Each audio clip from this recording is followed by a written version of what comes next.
Hello, everybody, and welcome to the Fortress Comic News, episode 389. I am one of your hosts, Chris, alongside my co-host here, Mike. What's going on, Mike? Nothing much.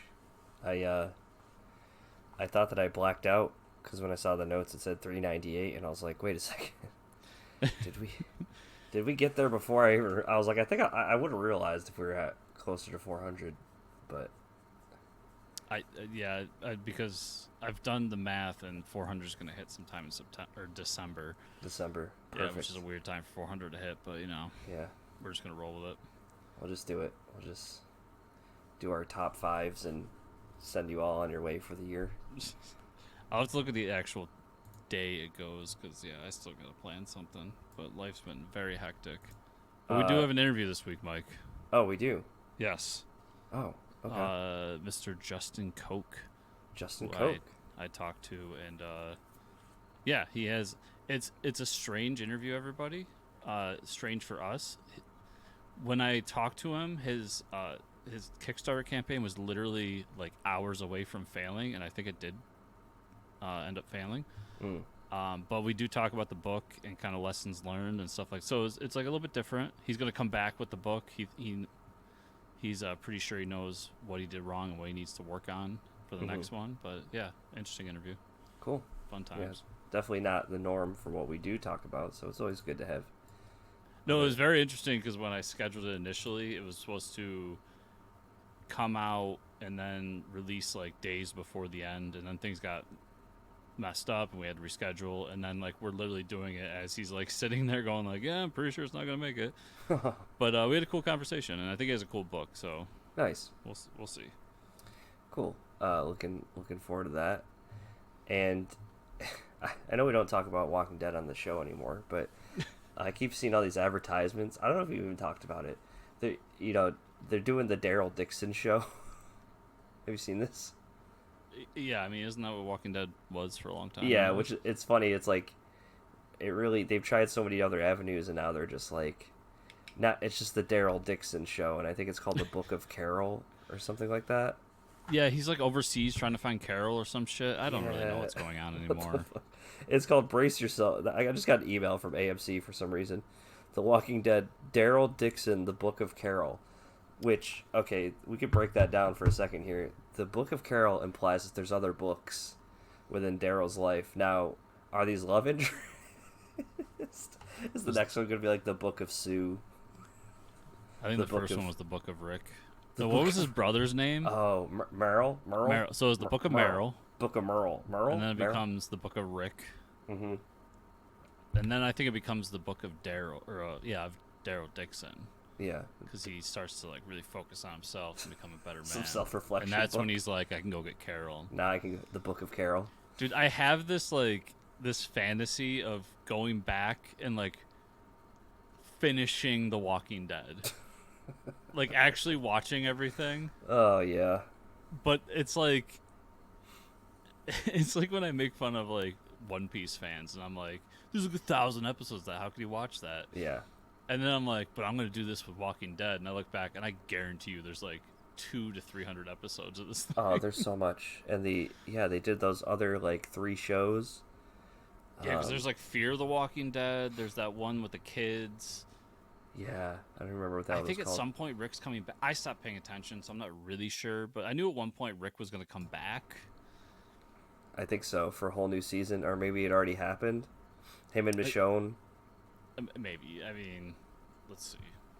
Google, answer my call. Walking Dead. The Book of Carol is just such a terrible title. Oh, Rick and Michonne. Look at that. Oh, so they're literally just naming everything after the characters. The Walking Dead, the one who live. The one who the live? The one who live? Is the that ones, really the name? It's not the ones who live? Oh, the ones who live. Okay, yeah. The one who live. Sorry, Google AI sucks. New series premiering February 25th. Oh, wow. The love story between Rick and Michonne, changed by a world that is constantly changing. That's where we're just getting the fan fiction now. We're getting the Daryl and Carol show, and we're getting the Michonne and Rick. That's all anybody cares about. They said we've seen enough zombies. We just want to see some We want to see some romance. So Mike, it's changed by a world that is constantly changing. Will they find themselves in a war against the living, or will they discover that they too are the Walking Dead? Oh my god. They really just like didn't give a fuck writing this. They're like, I guess we still got to do this one show. It's see, I feel like Andrew Lincoln's like, oh yeah, like I'm popular now. I'm Rick. Like, I'm Rick. everybody loves me. And it was like, I'm gonna go do things other I'm than not, Walking Dead. And then he realized, like, no. I'm not that weird guy from Love Actually. That wasn't me. Is he in that movie? Yeah, dude. He like he like gets creepy and like simps over Keira Knightley's character, rightfully so. But Keira Knightley is like married or has a boyfriend, and he like stops at her house and like he writes a bunch of this shit on like flashcards so the like boyfriend can't hear him talking to her upstairs. It's really weird. Yeah, he plays Mark. Yeah. He's also in a movie called Scenes of a Sexual Nature. Oh wow. Okay, so he maybe. So I mean, before The Walking Dead, he was a romance individual. So It seems like it. so he's just going back to his roots. He's like, if you get me to come back to The Walking Dead, I don't want to kill zombies anymore. I just want to make romance shows. So- I want to be on a telenovela with zombies. Yeah, it's a lot of romance shit before then, and then as he starts Walking Dead, he does some TV spots. It says he's in an episode of Robot Chicken, but as Rick What? Grimes. Oh, okay. Another romance movie. It looks like a Hallmark movie. Guillermo del Toro's Cabinet of Curiosities. Oh yeah. Oh yes, he was in an episode of that. Yep. That was that show he had on Netflix or something, that like anthology horror show. And he's going to be in a podcast series called A Better Paradise Volume 1 and Aftermath. Huh. But yeah, he hasn't done. What's this show Teachers he's in? Oh my god, he looks so doofy. And he's British too. That's what people don't realize. He has a British accent. He's a British guy. He does that terrible American, like, whatever accent he has. I'm going to send you... can I send you... Yeah. If people haven't realized, there's not a lot of news, and we're using a new program, so I'm, like, playing around with things. I'm going to send you a link on your phone. My phone. Oh. Yes. For this picture. Just look at his face. Oh, yeah, he looks, like, really derpy. What the hell? That is not a dude I would think would kill zombies at all. And he doesn't have his 5 o'clock shadow either. He looks like a young boy. So for everyone out there listening, it's for the show Teachers, and it's like the poster for it. Oh, it's for the poster for the DVD, for the 12-disc set. Oh. And yeah, he's the derpiest. For all those lovely Teachers fans of the show I've never heard of. Yeah, this dude was not doing that. This dude was, his career was pretty much in the gutter until Walking Dead came along. Yeah, he thought he had something, and then Yeah, he's like, I gotta wear this goddamn cowboy hat for how many seasons? Then people will like me. When do I give the hat to the fucking kid? Yeah. Coral, Coral. He is probably one of the most memeable TV characters. Dude, that meme still pops up. Oh, I know, where he's like telling jokes. I love that one. Yeah. That's probably my favorite meme. Get it? Do you get it, Coral? Oh my god. So we have a little bit of news. And I've been seeing a lot about the Green Lantern show coming up. That like who's being in the discussions to play like Hal Jordan and who's and like they're talking to at one point they were talking to the guy who played Thanos, Josh Brolin, and they're talking to all these other people, but it seems that we finally got Hal Jordan, who he's Kyle Chandler, and I know Chris is doing this too because I have to look him up. Oh, I looked him up earlier. You'll know who he is when you see his face. Yeah, he's one of those dudes that you've seen him in a lot of stuff, and yeah, he was in Friday Night Lights, but he's definitely been in a lot of stuff, and I think this kind of confirms that we have an older Hal Jordan, right? So this dude's almost 60 years old, Chris. So yeah, we're getting an old grizzled. This it's more and more leaning towards it's gonna be like a True Detective grizzled cop story in space, which I'm super here for. yeah, which is still like the rumors going around about it, and I know that there's a lot of talk about who's going to be Jon Stewart, and Yeah, I've seen a few names bandied about, but I figured until we know officially, it's not worth talking about. right. Uh, it seems to me like they want Jon Stewart to be the Green Lantern of the DC cinematic universe, so Yeah, I'm there for that. Jon Stewart's the better choice. I like the idea of like Hal Jordan was there, and he's kind of like the old standby, and maybe teaches John a little bit. So I'm down for this. Kyle Chandler seems like a great actor. Like I said, you know who he is. Everybody like you've seen his face, and apparently he's won like Emmys and shit. So it's obviously a talented dude. Yeah, I think it's a great choice, and I like the idea of like an old grizzled Hal Jordan, as opposed. And also, you have to kind of get as far away from Deadpool Hal Jordan as you can. Yeah, you don't want to be anywhere near that anymore. Yeah. Which makes sense. So, I personally I think it's a great casting, and I'm looking forward to it. Yeah, and I just don't know how this, like, if that's the tone they're going for, how is that going to translate to like a Justice League movie on the big screen? You know what I mean? Like, we're like doing like True Detective-esque Green Lantern story, and then bam, we're doing an Avengers style cinematic movie. Yeah, but put yourself back into early Marvel. Like, you had Captain America was a World War II movie, and you had Iron Man, which is more of like a classic superhero movie with like a little bit of an edge to it, and then, I mean, the Incredible Hulk was what the Incredible Hulk was. We don't talk and, about. And who else was? Oh yeah, Thor. Like Thor was, the Thor movies were bad, man. Like people forget how bad those movies were. Like they had a lot of tones going into that Avengers movie, and they somehow made it work. Thor: Dark World. Oh god.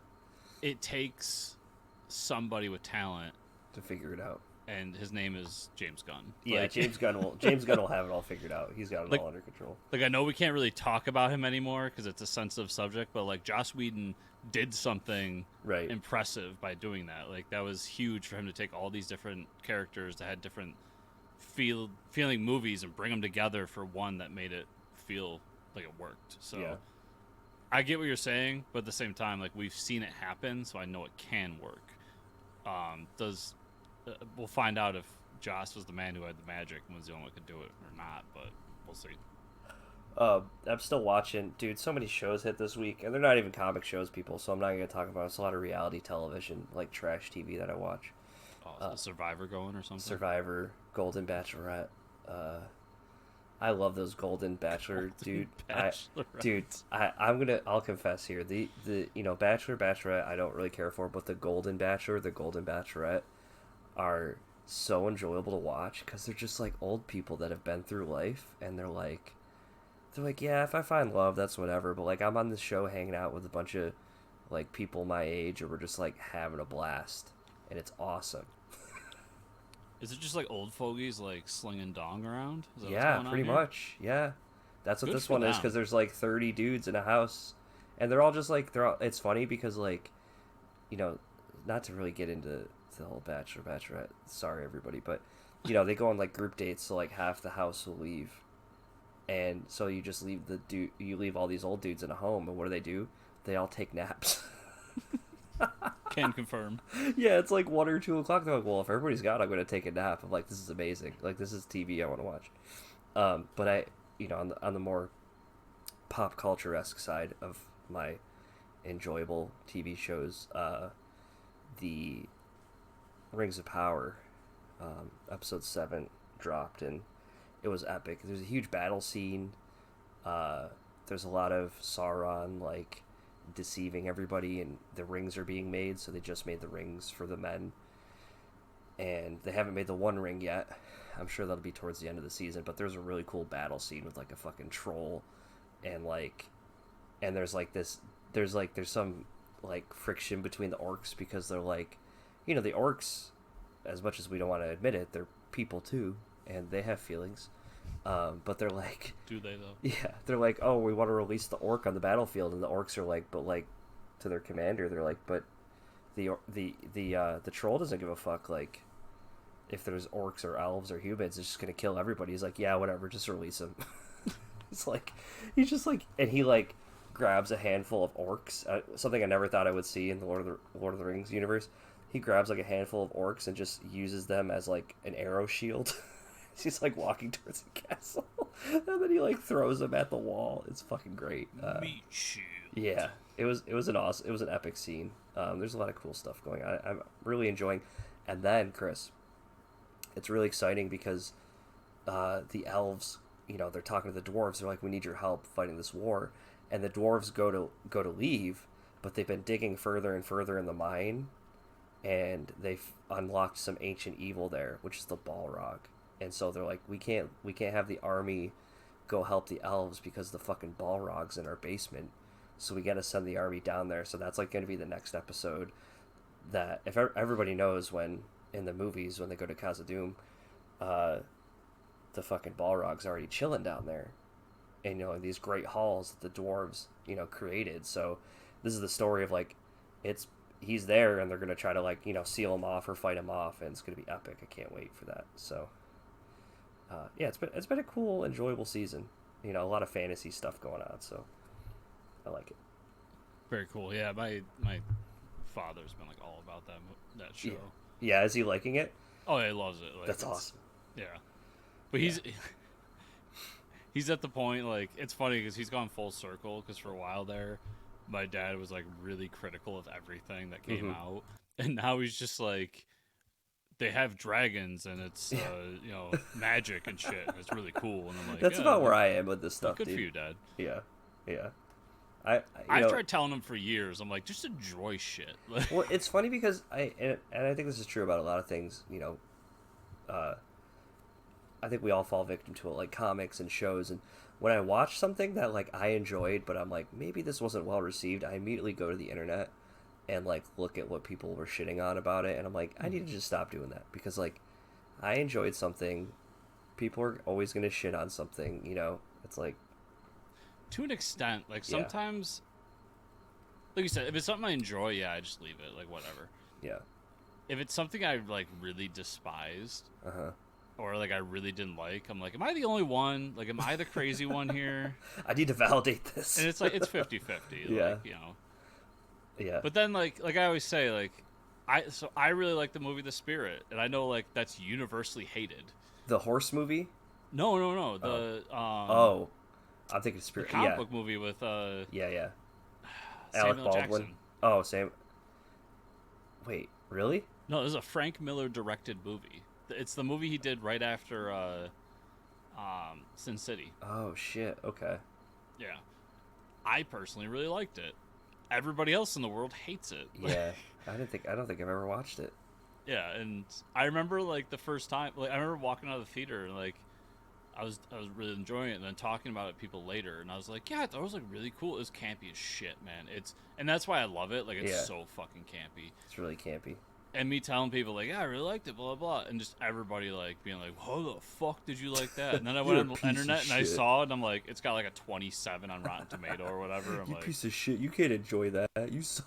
Yeah, how dare you enjoy how something? How dare you? You paid money fun. to see. Yeah. Samuel Jackson was an octopus dude. It was funny. I don't know. Yeah, that's funny. I get it. It was written by Will Eisner. Like, it's supposed to be special, but like, it's campy and fun. Yeah. Fuck off. And this just reminded me too. I watched a new show. I've been watching a new show. I'm almost done with it on Hulu. Mm-hmm. It's actually a docu-series. It's called Out There.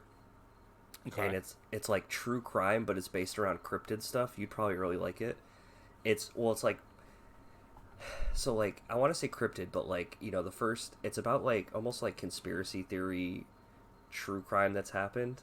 Mm-hmm. So the first episode's about lizard people. So I haven't even got to the best episode that you're gonna love. So it's weird though, because they start off like they talk about either these urban legends, like one's about UFOs, one's about Goatman, and fucking Goatman. Yeah, fucking Goatman.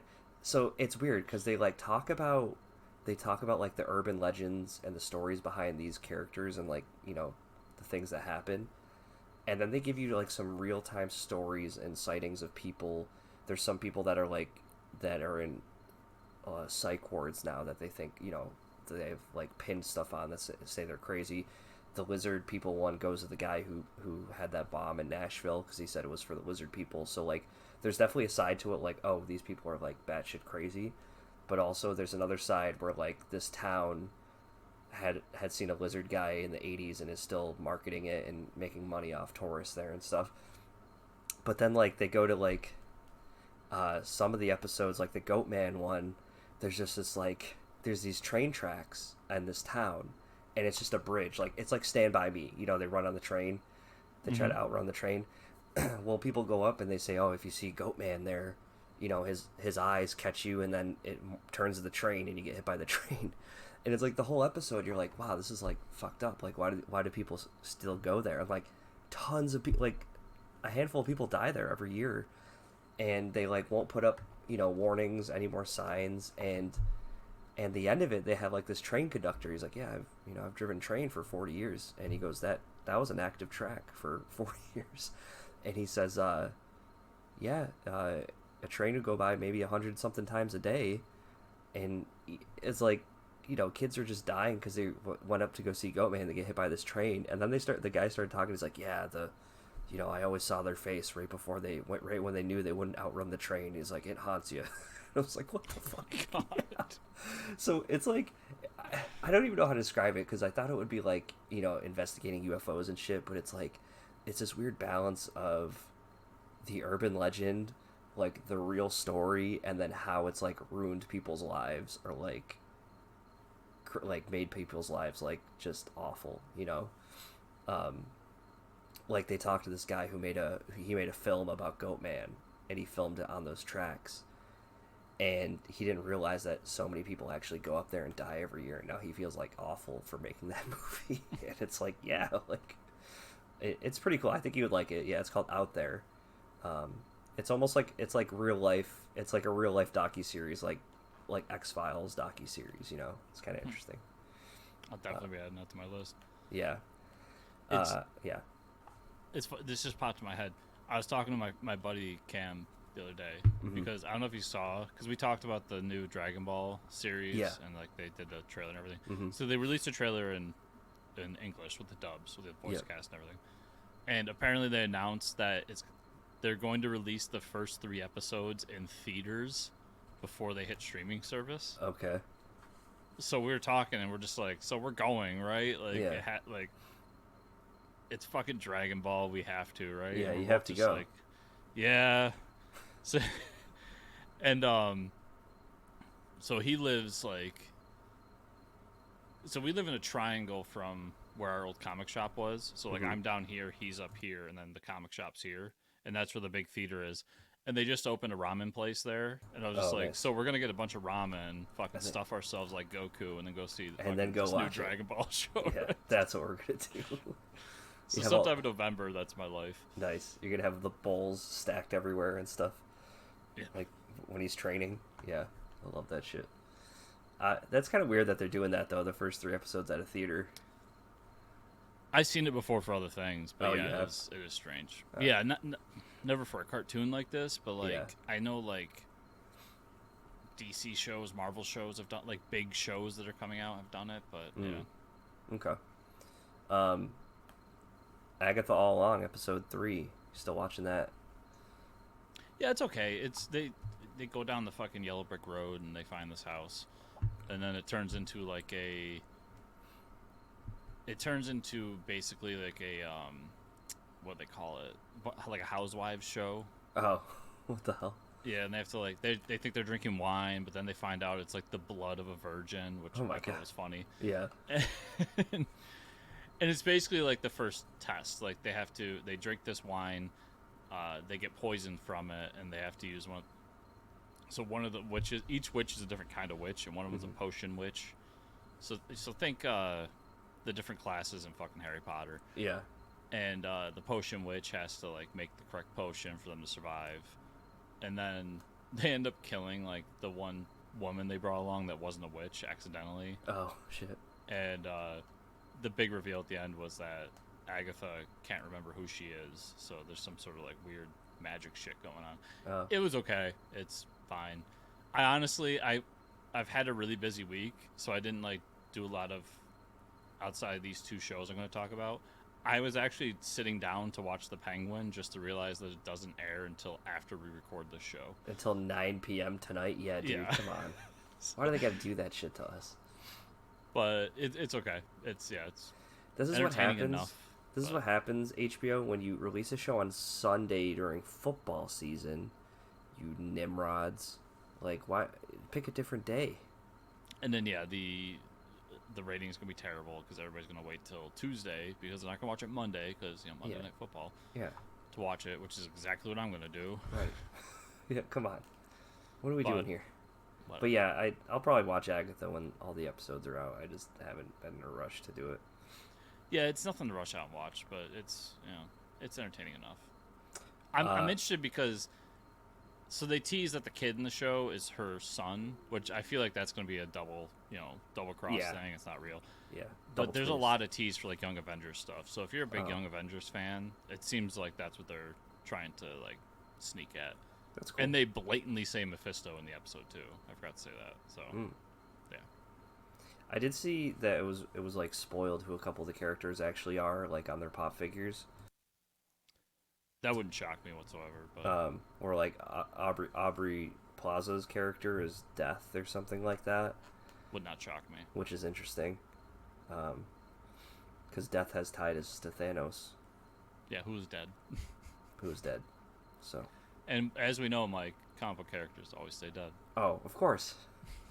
Of course. Yeah, so I saw the Mr. McMahon docuseries came out. We don't talk about wrestling a lot on here, but I've always been a fan of wrestling, and I didn't know... I saw that this came out, and I didn't know how it was going to be received or how he was going to be portrayed, but you watched all of it? Yeah, I watched the whole... I got addicted to this thing. Okay. Like, 2 days, and it's done. Damn. And we're talking 6-hour-long episodes. Yeah. I am not a wrestling fan. Okay. And that's my biggest compliment to it is I like obviously when I was a kid I watched some of the Attitude Era, I played the video games, but I'm not really a big wrestling fan. People in my life are, and I know there's a lot of crossover in like our world with wrestling and comics. Yep. It's really well done. It's really intriguing. So as somebody that knew nothing, I thought they were very fair with showing like this is what a piece of shit he is, but at the same time like he did accomplish some amazing things along the way. He did, yeah. And they actually say right in the beginning, so this is like episode 1 right off the bat, the whole allegation of him sex trafficking literally happens as they're recording his interviews. Oh, wow. So they show him like getting the call from his lawyer. And obviously they show like he stomps out. They don't like show anything really like damning because I'm sure legal reasons. Yeah. And then make it clear like everything recorded is prior to this happening. Because I was gonna say like that it's some pretty bad stuff. Yeah. So the first 5 episodes is all that. Wow. And I thought it was all really interesting. A lot of it's like history of wrestling. And like showing how he learned from his mistakes, how, changing things, blah blah blah. Yeah. Adjusting to different eras, all that stuff. And then episode 5, they bring back some of the people for another interview, and it's like 2004, so this year, 2024, and that's when they go into the aftermath of post him like, having the allegations and coming back after leaving and all that, and then leaving again and all that. So then I called a friend of mine who is a huge wrestling fan, like nerds out into like industry stuff, wrestling fan, and could talk to you for hours. And I was like, so did you watch this thing? He goes, yeah. I said, okay, so as somebody who knows nothing, I thought it was really interesting. I really enjoyed it. What did you think? And he goes, it's really well done. He thought it was very fair in terms of how they showed like what a piece of shit he is and the good things he did.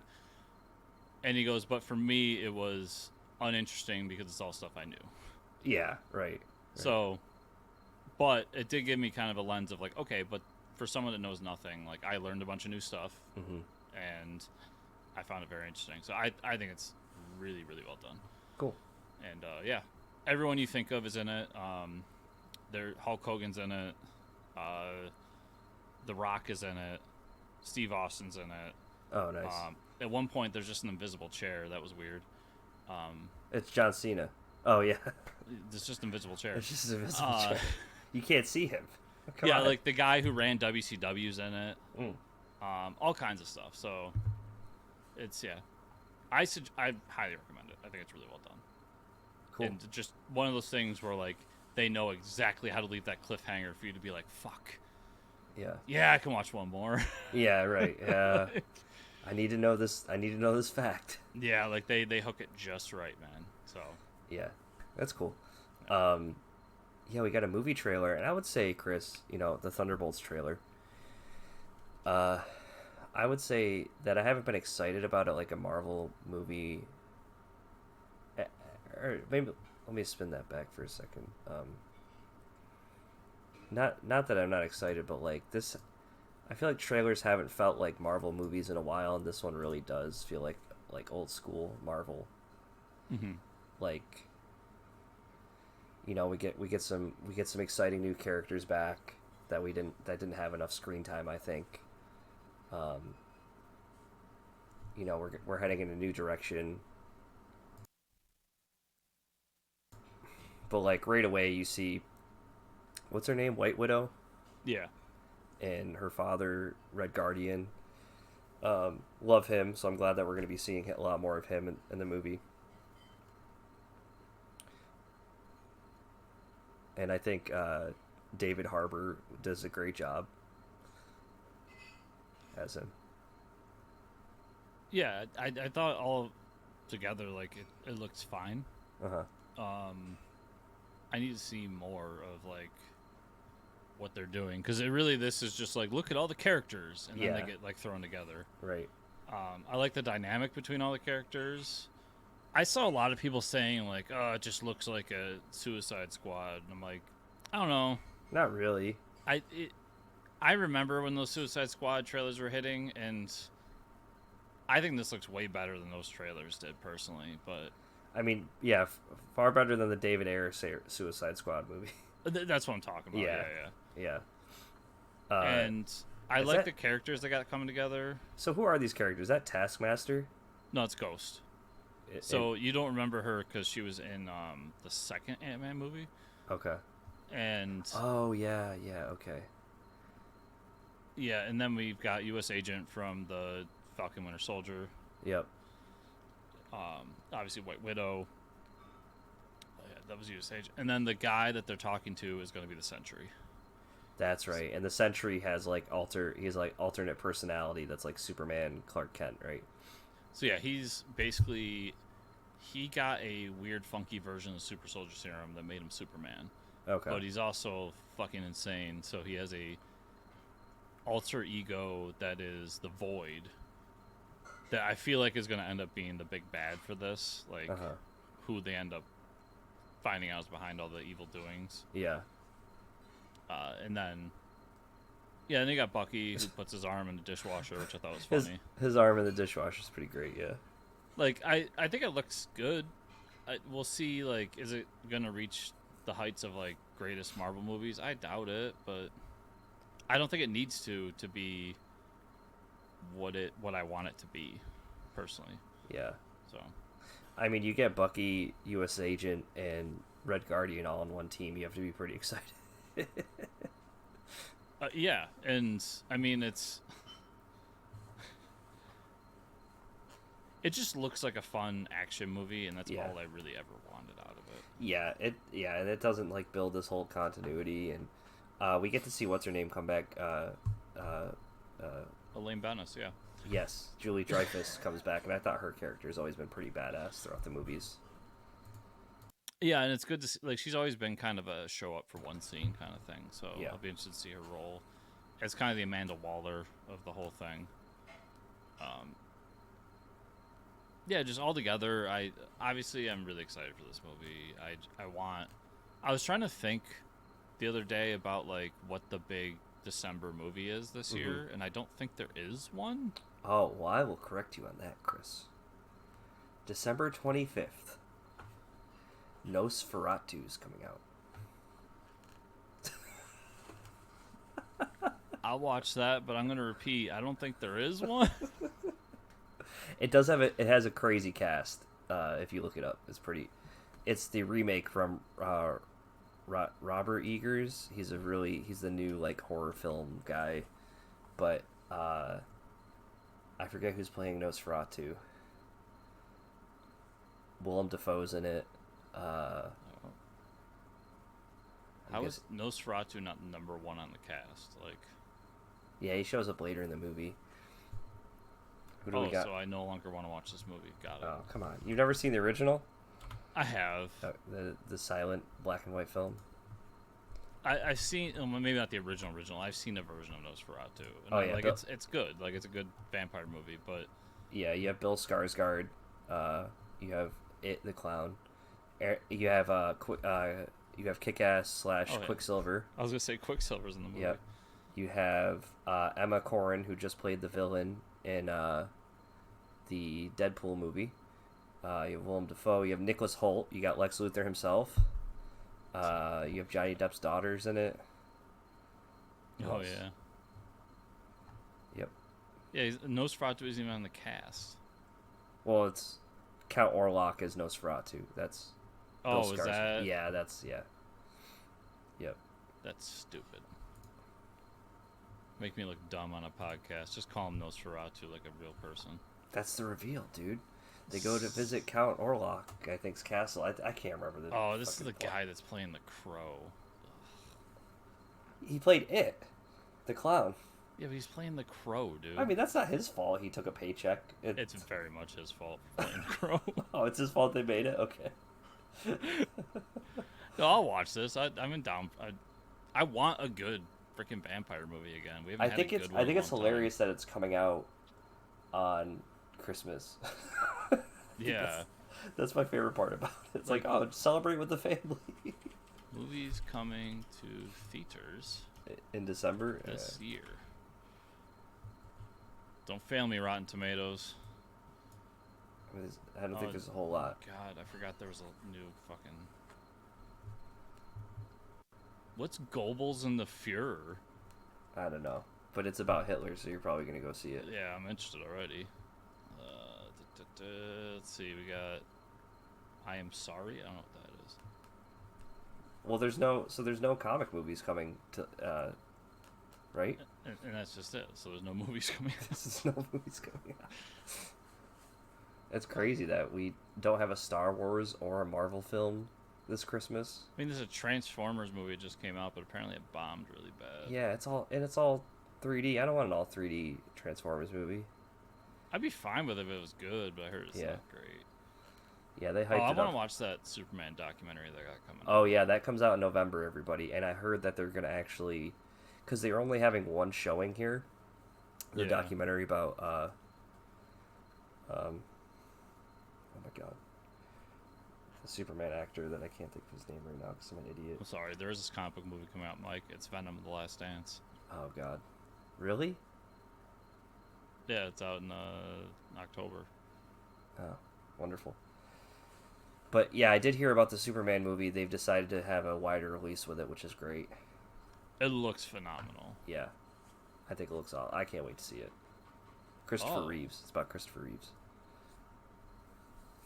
In late November, they're doing a special showing of The Fifth Element in theaters. I'm going to the fucking theaters to watch that. Damn, that is a name I have not heard in a very long time. That's a good fucking movie. Yeah, it is really good. If anybody out there hates that movie, they can stop listening to this podcast. Wow. I'm just That kidding. you just way to just throw a rift in there. Oh, I am corrected. There is a big December movie. What is it? Sonic the Hedgehog 3, bro. Oh, yeah. That is going to be huge. With Shadow. What the fuck is We've lost Chris. He's gone. Rabbit holes, man. Apparently there's a movie coming out in January called Screamboat Willie. Oh yeah, because what's his name is he's in public. Yeah, because the Steamboat Willie Mickey's in public domain, and Mhm. it's terrifying because it's Steamboat Mickey Yeah. with just a like a fucking bloody knife. Oh my god. Like I'm gonna have nightmares They about made this like a shit. horror game too with him or something. Or they're coming out with a horror game or revolving around it. Yeah. I'm into next year now, but But yeah, Sonic the Hedgehog's the big. yeah. I mean, come on. They're bringing in Shadow. That's gonna. It's Keanu Reeves, bro. Yeah. Did you see Keanu Reeves gonna play Shadow in the video game too? Oh really? Yeah, That's awesome. I fucking love Keanu Reeves. Fucking love that guy. Comic news, everybody. Oh shit. Now this is some pretty big news. This might be the news of the year, folks.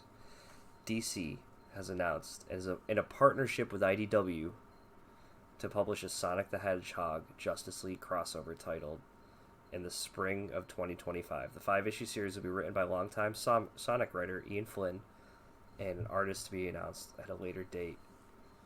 That is amazing. I did not realize that it was going to be like a Sonic themed Justice League. That's amazing. I can't believe this is a real thing. Yeah, I'm looking at a Sonic Batman right now. This is like shit you would go to like a Comic-Con and be like, "Hey, I'm doing commissions. What do you want?" Or like, "Well, can I get like Shadow dressed as Batman?" And they're like, "Wow, that's a really cool idea." So yeah, so it's Shadow Batman, Tails is Cyborg, Amy is Wonder Woman, Knuckles is Superman, Silver is the Green Lantern, which is so perfect. Yeah, And then of course, Sonic is the Flash. this is amazing. This is one of those things where like I never in my wildest dreams would have thought this would be a real thing. This is I think it only works with like DC characters too for some reason. I don't know. But It's one of those things like I've had many conversations with people over the years, and I love when people fanboy out, but like yeah, I've always believed things like that too. Like certain things work for Marvel, certain things work for right. DC, and not vice versa. Yeah. And fans of either property will get like all pissy about it. And I completely agree with you as a huge Marvel fan. Like this, Yeah. who are they gonna play? Like what? Right. Sonic is Quicksilver? Like nah, it doesn't work. It doesn't make sense, yeah. Right. Yeah. So I just think this is a perfect pairing, and interesting that they let Ian Flynn write it. Yeah, that's pretty crazy. Like I love Ian Flynn. He did that. He's done Sonic forever. He did the Mega Man series when Archie had it. Yep. He's just done some cool stuff for like all ages books over the years. We've had him on the show before. He talked about doing like a bunch of stuff for Nintendo and other properties. So to have him of all people do it is very cool. Yeah. Maybe we can talk to him about it. That'd be amazing because this looks. I'm not a huge Sonic fan, but I'm gonna read the crap out of this.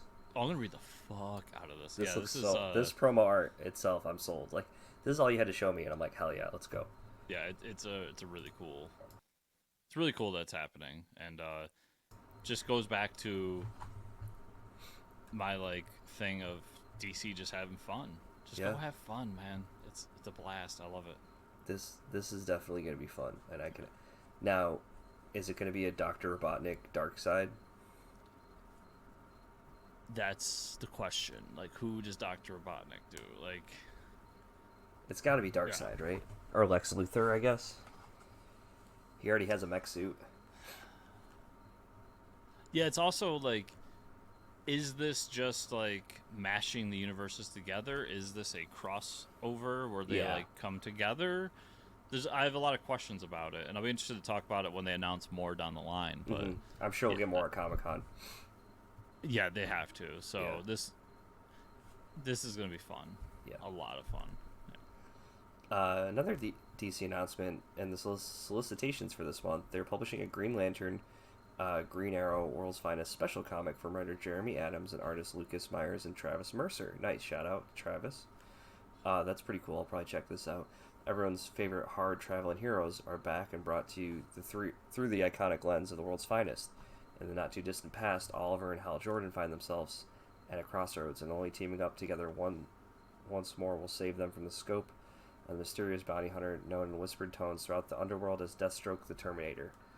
Yeah, so we're going back to like the Green Arrow, Green Lantern days of DC and doing a one shot about it. So that's pretty cool. I'll probably check this out. I always like that team up. Yeah, I'm there for it. Like, I really like those books. I want to reread them actually because I got Neil Adams to sign my trade years ago. Uh-huh. I might have bought it off him and then he signed it. I forget, but it's sitting around here somewhere, and I haven't read it since that day. And I remember just really loving it. It's a great series. Cool. But yeah, I'm all for this. And I was really. It's funny when you get really excited because I'm like, Travis Mercer's on it. Like, Travis Mercer's our boy, man. Yeah. He's getting more and more mainstream, which is awesome. Good for him. Yeah, and it's cool to see this coming back. It was also funny because I didn't see this news. So this literally broke the day the previews catalog came out. And I didn't see the news because it was kind of like it wasn't widely put out. It's not even on DC's website. It wasn't until I was like going through my previews catalog where I'm just like, what the fuck is this? Yeah, what is this? What's happening? So That's yeah, awesome. it's a cool idea. I love that they're bringing that back. Image Comics announced a new imprint called Ninth Circle. The new imprint was founded by Garth Ennis, Marguerite Bennett, Joe Pruitt, Ram V, and Adam Glass. It is said to be a horror-centric imprint that will bring cutting-edge horror stories to fans of the genre. First comic to be published on this imprint will be titled Freddy the Fix from writer Garth Ennis and artist Mike Perkins. That's a cool team up. Hollywood After Dark, werewolves, vampires, zombies, aliens, boogeymen, predators, and things. They all have their kinks and they all get in deep shit. They call Freddy to fix it. Cool. I'll probably check this out. I like that they're doing a horror imprint. I'm all about that. Mike Perkins' art is absolutely insane. And you know me, I'm a huge Ram V fan, so I just haven't been reading his Detective Comics. I need to read his Detective Comics run when it comes out in a trade. But I love Ram V, so. Yeah, it's obvious to do a horror imprint. Horror's so hot right now, Mike. Yeah, so hot. True. It's funny that Garth is a part of this, of all people, but yeah, to have Ram V in there, this reminds me of like the Ghost Machine announcement. Maybe not as big a names, but it's up there, and it seems like Image is going down that same path of kind of what they did when they first started, where everybody had their own corner of Image Comics, and they just came together to print, and now we're back at that with Ghost Machine, and obviously Skybound has been there all along. You got this, and there's others I'm not thinking of, but it's cool. I probably won't read most of it. This one in particular, like, I don't know, there's something about, like, I've been getting a thing from Garth's work recently where I'm not feeling what he's putting down. Yeah, I haven't read stuff from him in a while, but I do know that he's kind of just, like, writing whatever he feels like, and I think from what I've read from recently, when he's writing stuff that's just like, I have a cool story I want to tell, he does really well. When he has something he wants to say, he finds a way to, like, really fucking jam it in there, and it just takes away from the story for me. So, and I can already tell, like, that just from they have their kinks and they all get in deep shit. Yeah. I think we all know that there's a little ditty in this one. Yeah, there might be. There might be 1,000 bottles of lube in this one. So I'll wait to hear from others to see what it's like, because this is a one shot too, so it's an easy, like, I can pick it up later. Yep. Magma Comics announced a new graphic novel for Christmas season titled Death Comes for the Toymaker. This original graphic novel written by Dakota Brown and art by Ryan Cody. This looks like fun. I'm always down for a Christmas horror mashup, because you know horror is so hot right now.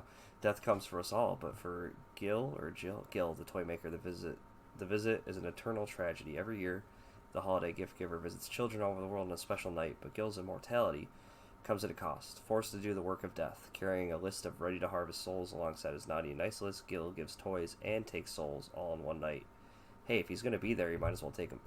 But as the toy maker reflects on the relationship he's had with death for several millennia, an associate reveals the scheme may just be put an end to Death's contract and perhaps Death himself. With small moments with old friends and bitter battles between eternal rivals, Death Comes for the Toy Maker is a mythic epic full of action, terror, introspection, and heart. That sounds really cool. I'll probably check this one out. Yeah, it does sound like a interesting mashup. I don't know if I'll. I mean, disclaimer: we'll probably get a free copy of it, but Yeah. I don't know if I'll read it or not. I have so much sitting upstairs that I want to read, and in like 2 weeks, the G.I. Joe compendium comes out. So, Oh yeah. Yep. but it sounds cool. I like that. Like I said, Magma's doing some cool things, and this is definitely different from everything else they're putting out. So, good on them. Yeah. No, I think it's cool. I think it's more cool stuff like this, and I do like that. This is the type of stuff we get around, Christmas time. So Yeah. yeah. It makes me think because the Deviant came out last Christmas, Mm-hmm. and it's a 7-issue series, 9-issue series. I know it's not 12 issues, Yeah. but it's still not done. We're almost at Christmas again. Wow, that's wild. That's crazy. All right, what did we read this week? Not a lot. I read a few books. So I read. Let's start with Batman: The Last Halloween, #1. I'd say the first issue was okay. It kind of had a feeling of like we don't need the story. I'm sorry, I took it upon myself to abbreviate this as Batman: The Last Halloween, but this is Batman: The Long Halloween, The Last Halloween, #1. Just because you're like, oh, I didn't read that book this week. No, that's the one. And again, it was okay. Harvey and Gilda get away, and Batman's like, I'm supposed to protect the city, and so he's like, I need to devote myself to getting them back. Someone's posing as the Holiday Killer, redoing the killings that he was doing. The Calendar Man was doing across the city. Somebody shoots Catwoman. We see her fall off a building off screen, and they're like, well, she's got 9 lives. Blah, blah, blah. Cats always land on their feet. I'm sure she's fine. Gordon's son gets abducted, trick-or-treating. Jim Gordon, that is. And then at the end, we see Harvey and Gilda get found where they're hiding by a bunch of dudes in clown masks. And so we have to think this is going to be a Joker story. And I want to say right now, folks, one of the best things I loved about The Long Halloween, Chris, you probably can understand what I'm going to say. Was all the Joker that happened in it. Yeah.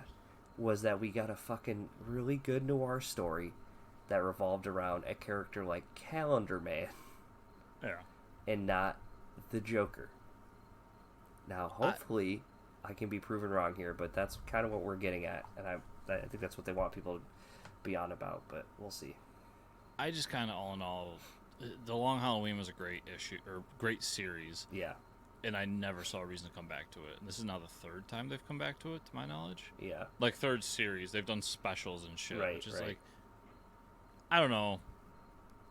This goes for every publisher. I'm not just picking on DC here, but maybe some things you could just leave be.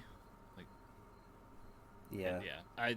From the moment they announced this, I was like, I'm not doing it. I didn't read the last one, so I'm definitely not reading this one. And I know, I love Jeff Loeb. Like, I think he's a great writer, Yeah. but I know he said that him and Tim agreed they were going to do another one down the line. Then Tim passed away. That just to me is another reason why this should not exist. Like, if Tim Sale's not the artist, it's not Long Halloween. It getting published after Tim passed away makes me think that Tim didn't want to give it up and put this out there. I think that could be part of it too. I'll take Jeff at his word that Yeah. they planned on doing it. Just Tim got busy with other things, and it was a matter of like when they could do it. And then obviously he passed, unfortunately. I'll take him at his word, give him that, whatever. I just, at the end of the day, I don't think that you can do the Long Halloween without Tim Sale. Period. End of story. Just like Marvel, if you ever bring back the title character plus color series, you just don't. Just don't do it. You have to do it with Tim Sale. Yep. Like, Creepshow Volume 3's out just in time for Halloween. Issue #1. We had Chip Zdarsky on this issue, and James Stokey as one of the writers. I think Zdarsky's story was really awesome. This daughter gets kidnapped by a cult. Well, not kidnapped, but she joins a cult. It's very like Charles Manson-esque. She takes mushrooms, and they're like, hippies and stuff, and the mom goes to find her, takes a bunch of the mushrooms because she gets captured, and then she starts like levitating and has all these crazy, like, she starts to see the universe, and like they're like, oh shit, she took too much, and she starts like floating around like murdering everybody with all these powers. It was pretty wild. Yeah, it was a really cool story by Zdarsky. It's right up, it's about what you'd expect from him. So it was really cool. The second story was it was awesome. It was like this creature in a sea town, like, and this like, so this reporter goes to this like offshore, like this little seaport town. He's like, yeah, I'm trying to get people to visit here, and this like fisherman's like, oh, I got a story for you. And there's like this creepy monster that lives in the water, and every so often he'd throw like a human bone up to the fisherman with a story written on it. And so like it was this back and forth of like he needs to finish the story, so he'd always wait for the monster to throw bones back up on the shore. And then like the reveal is like the whole town's in on it now, and they've all carved the stories into their bones and like kill the guy. It was really two solid stories, I think. I love the Creepshow series. Always been a huge fan. Army of Darkness Forever, number 12. This is the final issue, folks. There's a big But it's army. forever, Mike. I know. Well, we'll get to the end. Big army fighting, Ash. So we get the reveal that like the old man was the bad guy, so Ash immediately laser blasts him with his laser rifle, kills him. Wait, what? Yeah, so we had future Ash, you know what I mean? So he had a laser rifle, so they're in the Middle Ages, but he shoots the laser rifle, kills the guy, and then like, oh shit, we needed the old guy to like, because there's a demon that gets released, and it's like, laying waste to the land, and he's like, well shit, the old guy was, however you're gonna fix everything. Well, he had in the future, there was an AI old guy, kind of like the old wizard guy, but it was kind of like Alexa or something that was like, oh, I can help you, you need to get all the books back, because right now there was like 6 Necronomicons or some crazy shit like that. So they have to throw him back into the portal. Basically, they save the day, they resolve everything. He says bye to Sheila again, and he throws all the books in the portal and himself, and he gets transported back to the point where they're first driving up to the cabin in Evil Dead. And that's kind of where it all resets. So it was a great story. It's a great 12 issues. Like, it's a wild ride, and to kind of reset it just in time for Halloween, around they're rolling up to the cabin for the first Evil Dead, is going to be interesting. What story they tell next? Maybe we'll just get like a solid like Evil Dead story with a twist or something. We'll see. But I really like the series. Absolute Power Task Force 7. I can't remember what number this is. Maybe 5. What'd you say? I just laughed because you just made more work for me. Go ahead. Yeah, sorry. Waters is the writer, Gallon in the art. Yeah, so there was like a lot of weird shit in this. Basically, this issue didn't matter. They bring the Global Guardians back, which is a team I've never heard of in a long time. Apparently, they were referenced in like Doomsday Clock, so now I really didn't know what they're. But they're they're a bunch of like heroes from all over. They were like sanctioned by the United Nations for a while and stuff. So they show up after fighting off an Amazo, and Amazo shows up and kills them all and absorbs them. So it was like, okay, they're only here for a few pages. I thought they were making a comeback. And so like the breakout scene is still, the jailbreak is still happening in Waller's facility. And then, the big reveal, she's pulling people from the multiverse, which we've known for like 3 issues now, so I think overall this issue is just a wash. The Global Guardians Wars Worldwide Siege? Yeah. Does that have the Chinese Superman? Yes, I believe he was in it, yeah. He's on the cover. I'm trying to figure out who else these people are. Yeah. I think one's the dude from the recent Batman Inc. Yeah, so like I think Ghostmaker was in it. Yeah. One of the French Batmen was in it. I'm not sure who this Sunfire ripoff is. Yeah, it's just a bunch of random people. It's a bunch of people. It's a bunch of characters from Batman Incorporated in it. And then the last book I had this week was Absolute Power Origins, Ridley and Martinez. This is number 3. This is the finale to like Amanda Waller's origin story. It's kind of sad because it's like the fallout from her family. Like her daughter is having a baby and doesn't want her there for the birth. Her 2 sons are there, and she's like, none of them want to talk to her. She's basically saying like, I got to do this for the good of the world and the planet, and maybe we can like reset and be a family again. So we'll see what her overall plan is, if she thinks she can do all this and then still, have a family that wants to talk to her at the end of the day. And then like there's a whole side story of like Batman broke into Bella Reeve prison, and they find out that he didn't break in. They like let in this. It's before she knew who Batman was.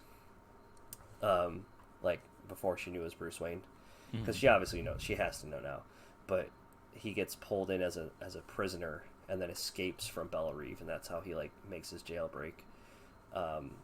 And she's like, it has to be somebody in Gotham. So then she sends out a bunch of spies in Gotham to like spy on the citizens. So, and like Rick Flag is kind of like, wow, you're really just gonna like spy on everybody and not care. And she's like, yeah. So it's kind of like the three issues were like the whole unraveling of Amanda Waller and like how she became the person she is. I think they were pretty good issues. You definitely don't need to read them for absolute power, but I thought they were interesting. So, yeah, next week's big DC week, because we got Absolute Power number 4, All In number 1.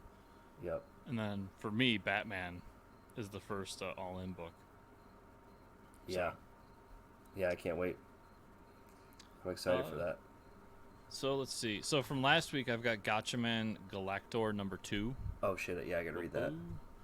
I like this book a lot more like the first issue, because now he's like really getting nitty gritty of like trying to figure out who's behind it, and he does. We see who the big bad is. Like there's a whole back and forth going on, and it's him trying to. It's him struggling with trying to do his job, but at the same time he knows something is happening, and then you start to learn that there's like a whole hierarchy in the evil organization Galactor, where like they encourage them to fight and to take each other's jobs. Okay. So like his boss is just kind of like, well, you got to deal with this because that's how you got your job. Like you took it from somebody else, and now somebody's trying to take it from you, so you just got to defend it and blah blah. But he understands that it's something different and all that. So it's very I really like this issue. I thought it was. They should have done more of this in the first issue. I think it would have got more people interested in the book. Now to this week. Let's start here. Saga number 69, which, look, there's a 69 on the cover. I haven't read that yet. It's... Oh, boy. Dude, so like, nothing really happens. Like, the kid's in a band, and she's, like, getting picked on. I don't know. The other kid is like gonna go off to some like camp to become better or something. There's obviously something sinister going on there. We find out that the dude that's been hitting on the main character, there's something going on there where he's like sent to find her or something. And then we meet up with the Will and his girlfriend, and they come out of their like acid trip, and the girlfriend starts seeing, is it Mark, the dad from the When It Was Good? Oh yeah, yeah. She sees a hallucination of him, and he just shows up, and I was like, oh yeah, like this book was better when he was around. Yeah. Marco, yes. Yeah, Marco. Yep. Yeah. So, not a lot there. Yeah, not missing much. Another book where there's not a lot, but I loved it, was Wolverine Revenge number 2. Nice. Yeah, Wolverine.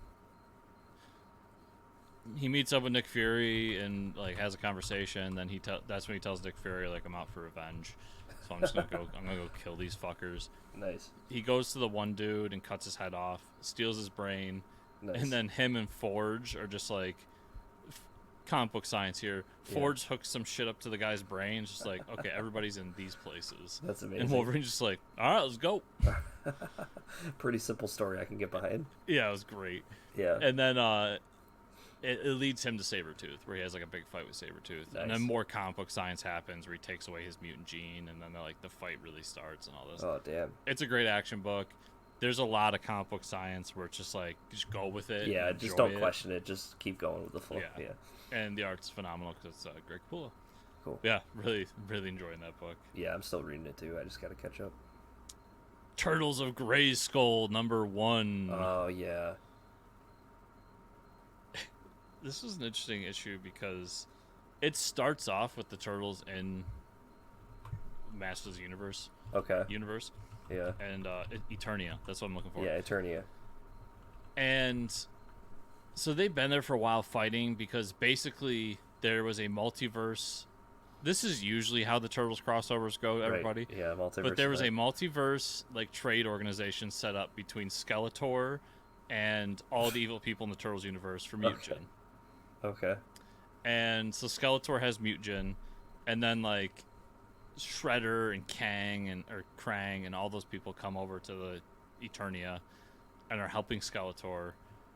And there's a big fight with like it's a great like 2-page spread with all of the villains from both and then all the heroes amazing. from both. Yeah.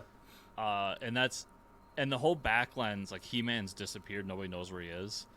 And he pops out of the ooze as this giant like mutant He-Man. Oh my god. That's amazing. That like goes nuts. And that's when some character I don't know because I don't read as much He-Man stuff as you pops up, and apparently she has control of the time stream or something. Is she have like a bird head thing? Kind like of, yeah. She's a staff or yeah, she's a sorceress, yeah. So she takes the turtles back in time because of reasons. Okay. And we're basically this book starts at the end of the story. And at the end of this issue, she takes us back to the beginning where they had like first came and they're in this arena. Oh. And they have to fight for their lives. And who is to show up to help them fight for their lives other than He-Man? And that's kind of how the issue ends. And she's just like, fuck, we're in a time loop. Yeah. So there's going to be a lot of time travel shit going on here. Awesome. But you're just going to love the book altogether. Yeah, I can't wait to read it. I'll say I'm usually not a fan of Freddie Williams, the second's art. Uh-huh. I read like the Batman Turtles crossover he did, and I thought it was like really janky. Yeah. His art looks really good in this issue. That's cool. And I don't know if it's like the colors or the inks or what's really making it come together, but he's altogether like this is the best book I've read by him in terms of the art. Nice. Awesome. And then the last book I read was The Missionary. Nice. Distillery. Oh, yeah, another distillery book, but it's a Ryan Stegman book, so I wanted to try it. Mm-hmm. It's a really interesting book because it's about basically these demons from hell who are rebelling against Lucifer, but at the same time think that God is weak and they can take over heaven. Okay. But they're going to do it through corrupting souls on Earth. So that's like the background story. You see a lot of demons fighting and like shit happening. And then kind of the main A story is this guy who's down on his luck. And the book literally starts off with him being like, let me see if I can get the first page was, yeah. So the first thing he says is, "Hi, my name is Bryce Hunter, and I've never gotten a blowjob." What the hell? That's how the book starts. And that happens because immediately after that, he walks in on his wife blowing some other guy. Oh, okay. That makes a little more sense. And, yeah, you basically learn, like, he reminds me a lot of the character from The Schlub. Like, he's, you know, he's a schlub. Like, he's just kind of down on his luck and very non-confrontational, is willing to take shit from people. And then this demon comes along and is like, if you pair with me, I'll help you. So it has a lot of similarities to that book. It's just taking more of a horror mythology route as opposed to a superhero route. Okay. But also the way the book ends, it's going to go in a way different direction than that book did. So I thought it was really good. Once again, distillery, fix the size of your comics, but other than that, like, the art's really cool. It's Jason Howard doing the art, who I always really liked. And I thought it was a cool story. I always like kind of heaven and hell fighting against each other stuff. Yeah, that sounds pretty badass. Yeah, I'd recommend it. How much do the books cost? Yeah, so they're $8.99 books, but they are beefy, like 42, 48 page comics. So you get your money's worth in them. Okay. Yeah. So Mike, that was everything I read this week. Where could people find you on the internet? You can find me at Fortress Ricker on Twitter/X. Where can they find you and or the show? You can find me at Fortress Chris on X or any other social media of your choice. And you can also find me at chriscomicscorner.substack.com. You can find the show at Fortress Comics _ on X, or also at fortresscomicnews.com. I can't talk right now. It's really frustrating. If you want to support the show, please like, subscribe, share, comment down below on YouTube version of this episode. And if you are listening to it on a podcatcher, give us 5-star reviews, especially if you're on Apple Podcasts or Spotify. Those are the two big ones. It does a lot of help. And then there's also patreon.com/fortresscomics. Thank you all so much for watching and or listening this here week. We'll see you all here next week. Bye.